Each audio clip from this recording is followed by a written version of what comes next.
Mga bro, isang malupit na milestone na naman ang naitala ng Philippine Navy, at hindi basta-basta.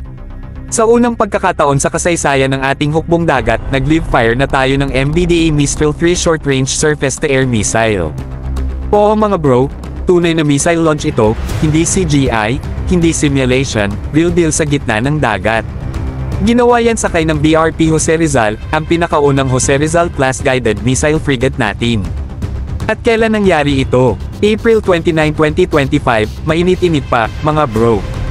Ayon sa official statement ng Navy, bahagi ito ng Exercise Balikatan 2025 kung saan kapartner natin ang tropa mula sa US military. Sa madaling salita, sabay-sabay tayong nagpapalakas. Ang Mistral 3 missile ay pinakawalan gamit ang Simbad RC launcher na nakamount mismo sa frigate. Ang target, isang simulated aerial threat na galing sa port side o kaliwang bahagi ng barko. At ayon sa footage na inilabas, mga bro, solid ang shot, direct hit sa target. Ganon katindi ang precision nitong missile system.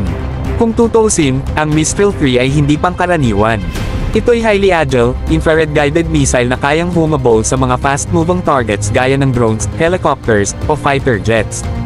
Ibig sabihin, may panlaban na talaga tayo laban sa mga threat mula sa ere. No more dead air sa maritime defense mga bro. Hindi lang ito tungkol sa missile. Ito'y patunay na operational na ang high-tech systems ng ating bagong frigates. Hindi lang porma ang BRP Jose Rizal, may ngipin, may galame, at may tunay na firepower. Ika nga, hindi lang pang-display, pang-depensa sa soberanya. Kaya saludo sa ating mga tropa sa Navy.